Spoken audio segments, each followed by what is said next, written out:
Hello, this is UCL Uncovering Politics, and this week we're looking at how political leaders can play moral politics to their own advantage. How and when can leaders mobilise concern about moral issues to bolster their power?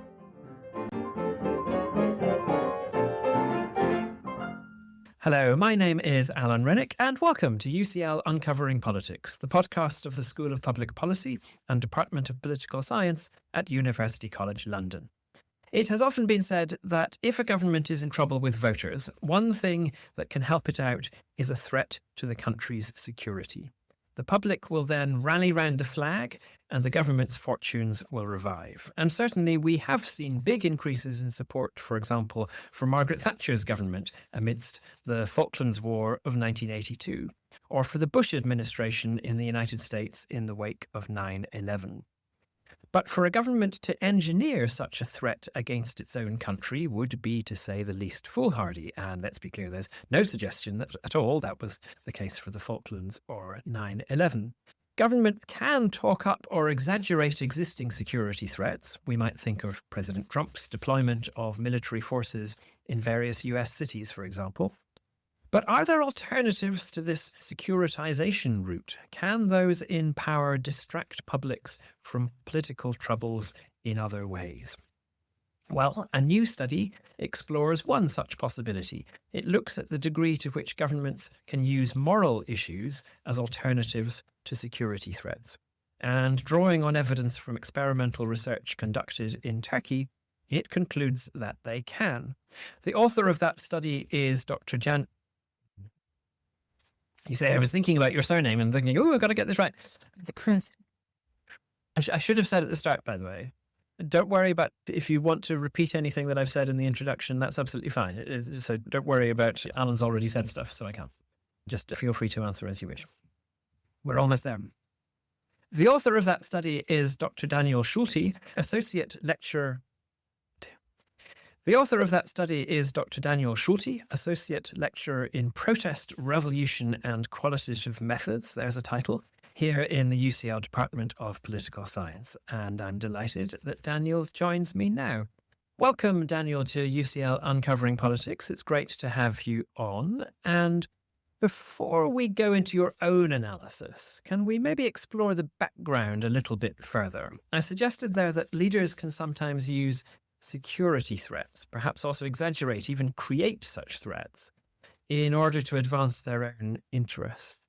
What do we already know about how that's done, how often it's done?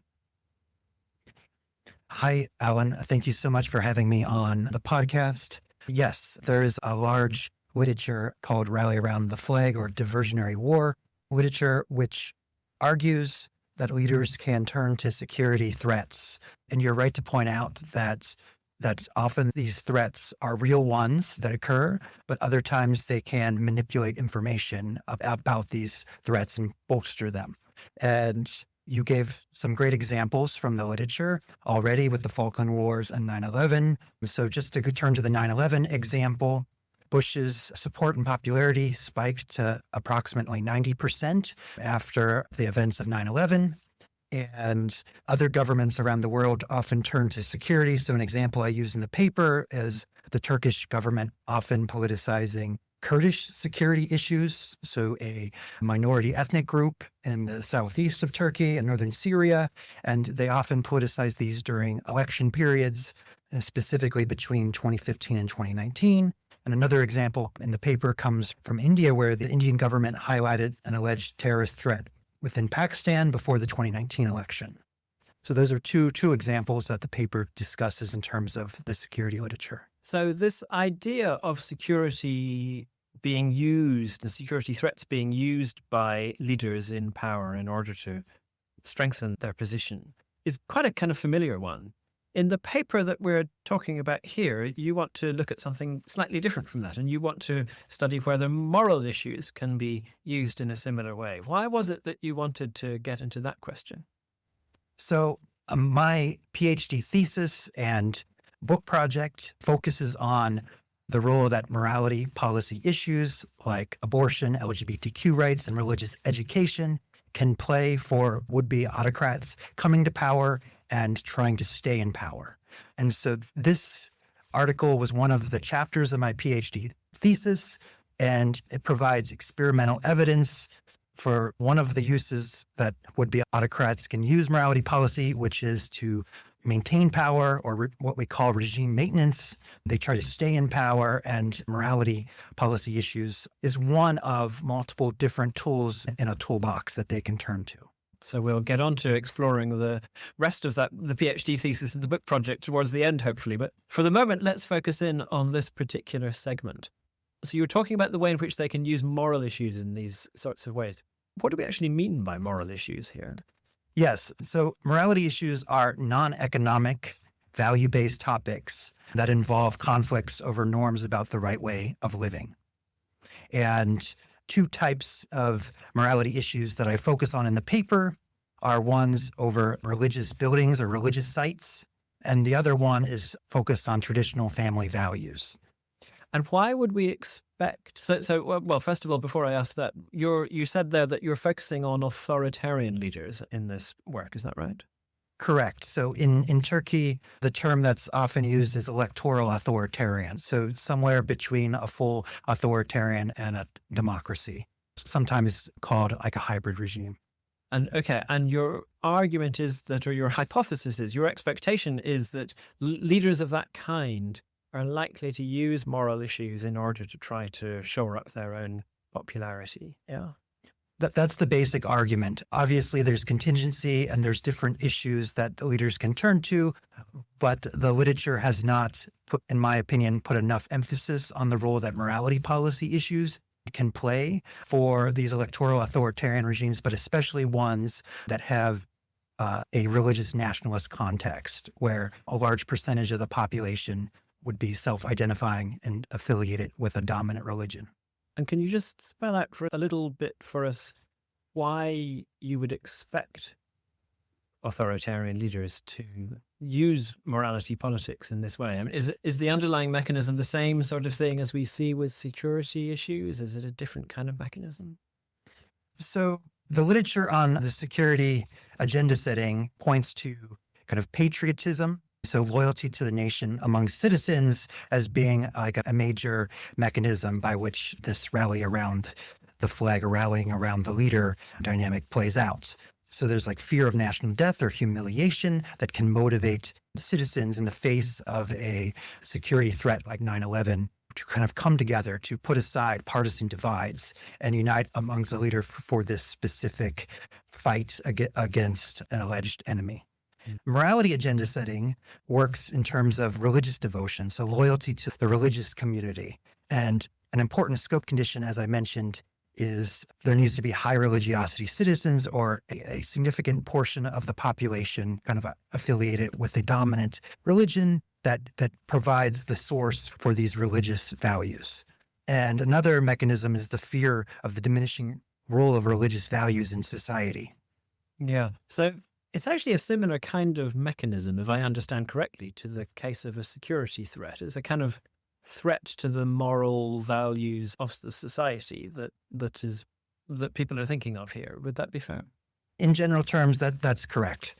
So morality is about the fear of the diminishing role of religious values in society and also pride in the shared religious heritage. Okay.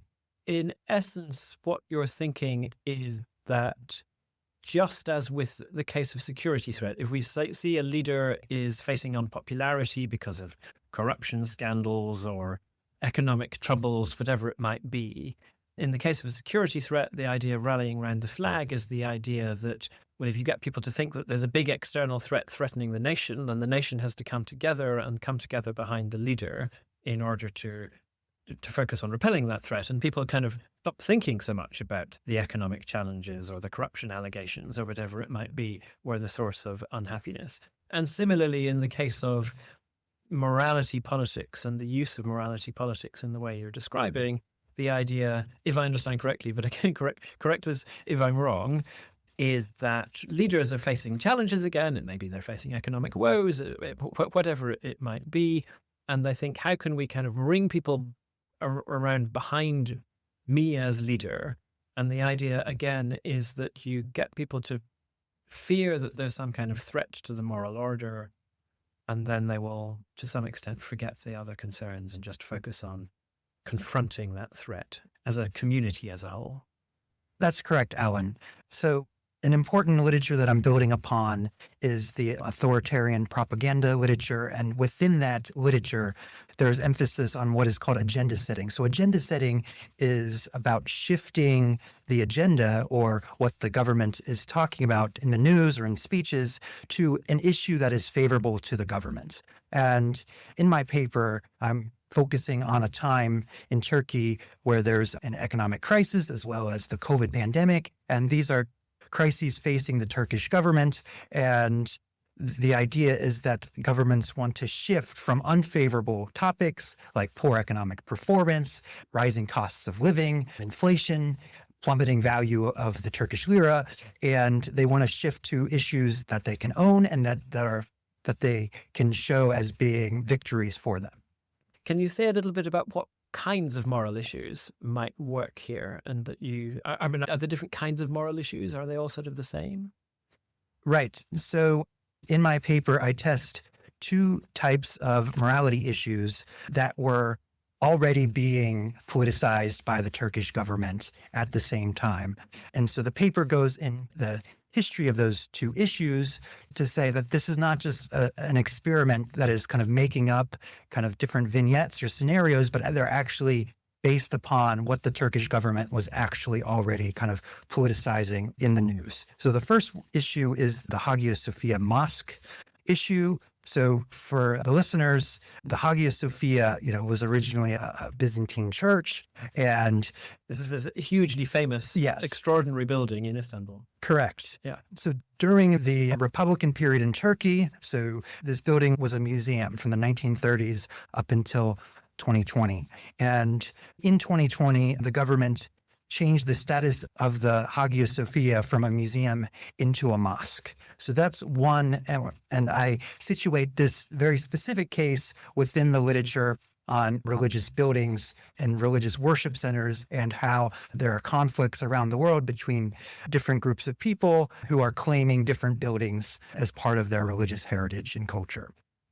The second one, which I call, and I situate into the broader family of traditional family values, is the withdrawal from the Istanbul Convention issue. The Istanbul Convention was a treaty, an international treaty, which Turkey signed in 2010, which was to fight domestic violence. So in a way to help protect and strengthen women's rights issues in Turkey. So the government signed on to this, but in 2021, they withdrew from the treaty, citing language saying that this treaty was imposing gender ideology and forcing kind of Western values related to homosexuality onto Turkey, a place where such Western values were foreign.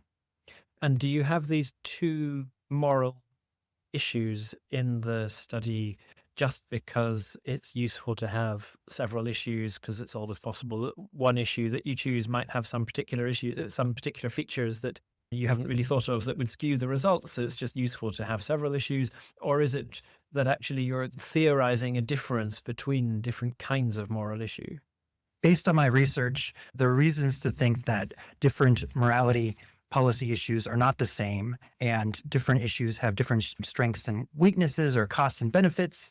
And by including two different morality issues, I could attest whether different issues would have different effects.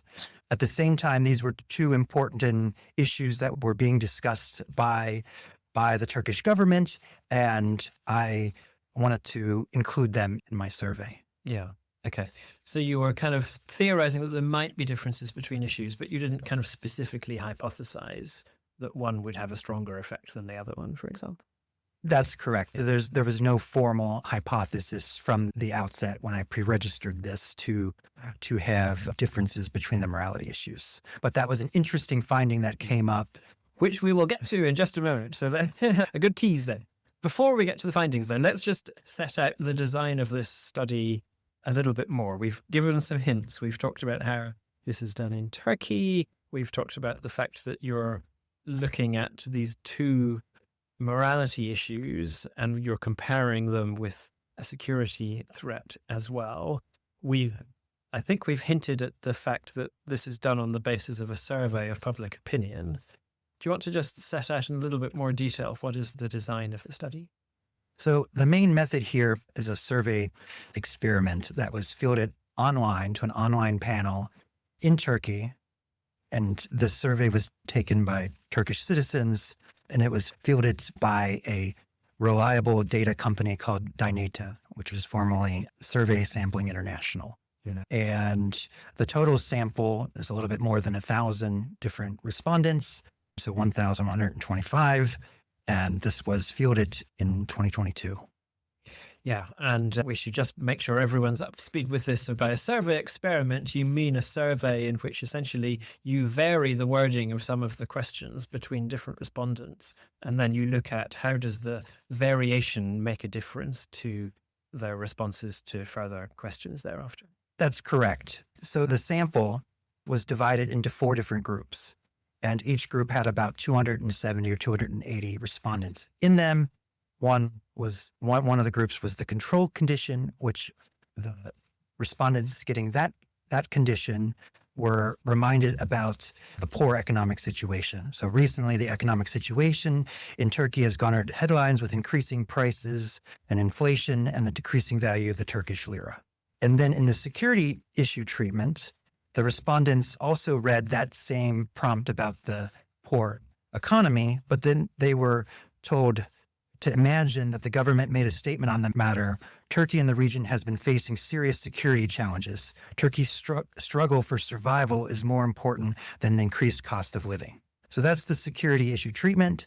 And then the morality issue treatments give the respondents information about the economic situation, but instead of talking about the security situation, they say, imagine that the government has been restoring dignity to Turkey's Ottoman heritage by converting the Hagia Sophia back into a mosque. Turkey's struggle to restore dignity to Turkey's religious heritage is more important than the increased cost of living. Yeah. And then for the last morality issue is quite similar, but instead focused on the Istanbul Convention issue. Fantastic. Yes. You ask people to read these little bits of text. And then, so the first text just about the economy, second text, a little bit on the economy, but also the security threat. And then the third and fourth, a little bit about the economy, and then the 2 different moral issues. And essentially, you're just kind of reminding people or prompting people to think, oh, security is an issue, or this moral concern might be an issue. And then you're asking them a few questions about their perceptions of economic policy. Is that right? Correct. So the 2 outcomes that were measured in the study were the importance of the economy, and second, the respondents' overall support for the government's economic policy. Yeah. And what you're wanting to see is if you remind people of the security threat or the moral threat, does that lead to a difference in how they respond to those further questions about the economy relative to if they didn't get any of that and they just got the information about the economic situation? That's correct, Alan. So I thought that I hypothesized that these different treatments would decrease the importance of the economy and increase the support for government's economic policy. Yeah. So the first of those ideas is that you're kind of changing what's on people's agendas, if you like. So you're reducing the salience, reducing the importance that people attach to the economy relative to other issues. And therefore, you're also causing people perhaps to forget some of the economic problems and therefore be more supportive of the government position on the economy. That's correct. Great. Should we say anything more about the design of the study before we go into the findings? Do you want just to tell us what the specific hypotheses were? Yes. So the first hypothesis is that respondents receiving any of these different treatment conditions, whether they're security or morality, should have a higher support of government policy and a lower importance of economy than those in the control group. And this is important because at the time that this was fielded, Turkey was going through a huge economic crisis with approximately, the official stats say that there was like 80% inflation in the year 2022. and the news was constantly talking about the rising costs of products at the grocery stores.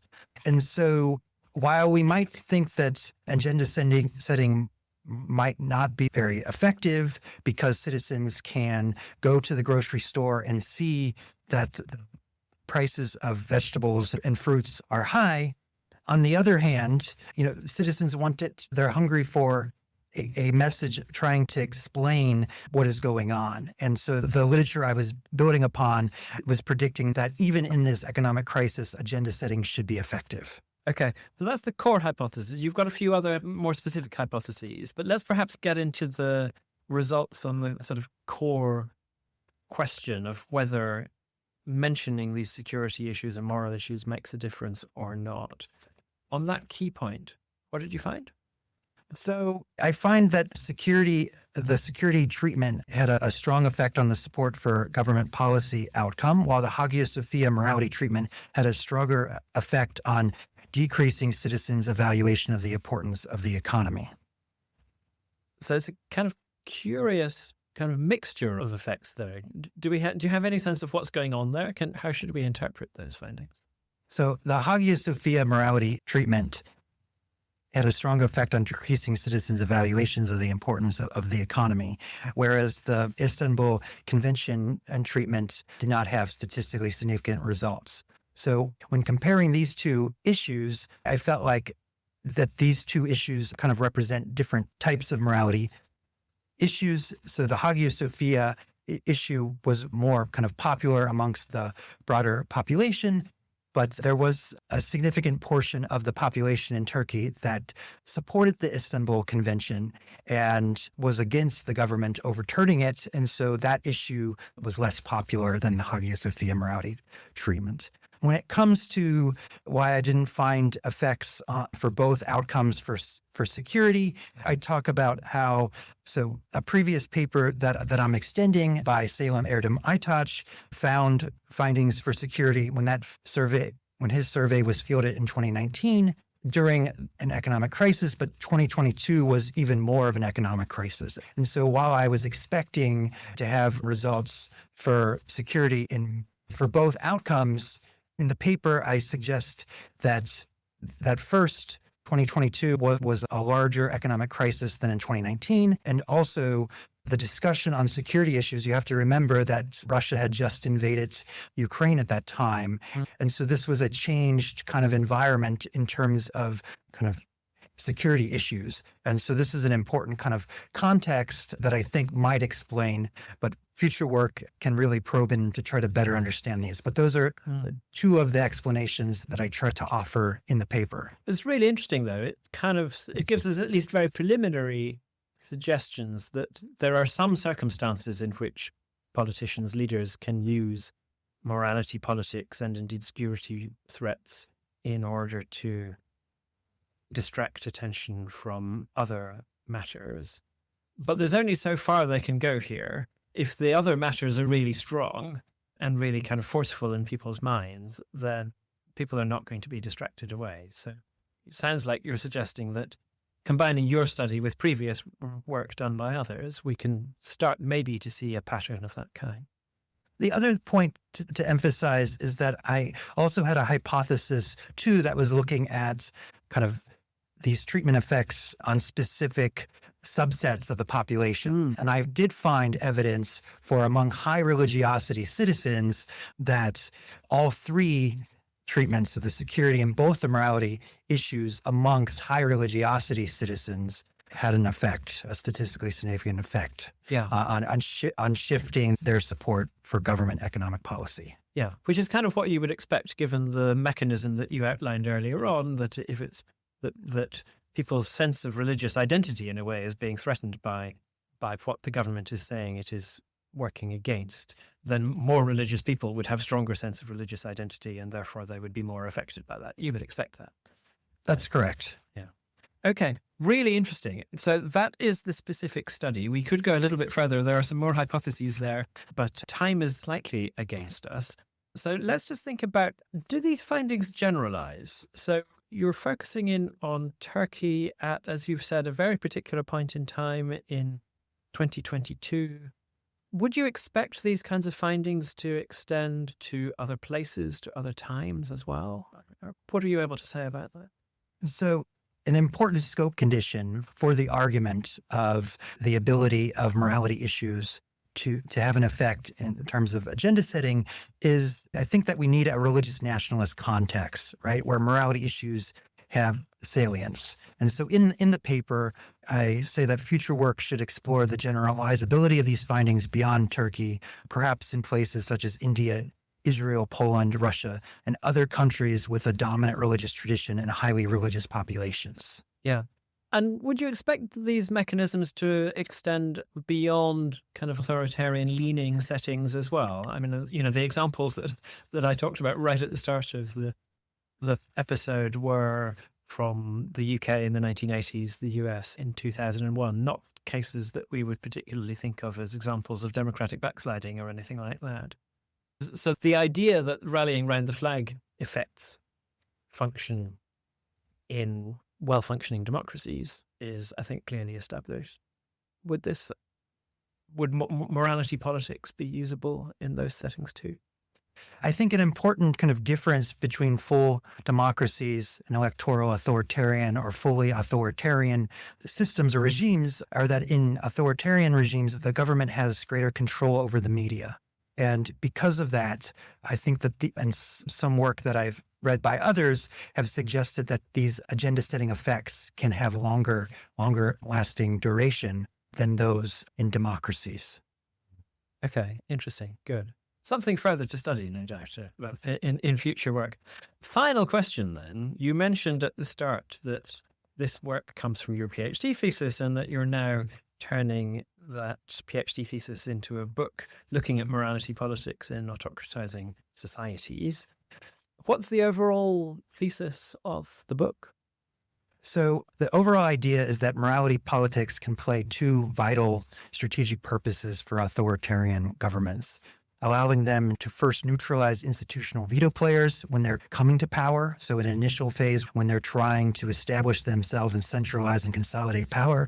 And second is to serve as a tool of diversion to distract citizens from crises such as the economic recessions, which I discussed in this paper today. And this is during like a second phase, which I call the regime maintenance phase. Will listeners have to wait long until the book comes out? Well, I'm working on a book currently and looking to secure a contract. And so I'm hoping that the book would come out in the next year or two. Well, let us hope so. Daniel, this has been really interesting. I've found this such an engaging conversation. You've taken a concept that I guess is quite familiar to quite a few people around the idea of the security threat being used in these ways. And you've just kind of extended that and explored that in new ways and revealed important evidence on these matters. So thank you so much. Thank you so much for having me. We have been discussing the article Rallying Around the Mosque or Flag, the Effects of Morality and Security Agenda Setting on Policy Performance in Turkey by Daniel Schulte, which was published over the summer in the journal Mediterranean Politics. And we will, as ever, put details in the show notes for this episode. Next week, amidst the latest COP climate summit, we will be looking at a new book that examines how the international community is trying and failing to address the worst effects of climate change. To make sure you don't miss out on that or other future episodes of UCL Uncovering Politics, all you need to do is subscribe. You can do so on Apple, Google Podcasts, or whatever podcast provider you use. And while you're there, we'd love it if you could take a moment of time to rate or review us too. I'm Alan Rennick. This episode was produced by Eleanor Kingwell-Banham and Kaiser Kang. Our theme music is written and performed by John Mann. This has been UCL Uncovering Politics. Thank you for listening.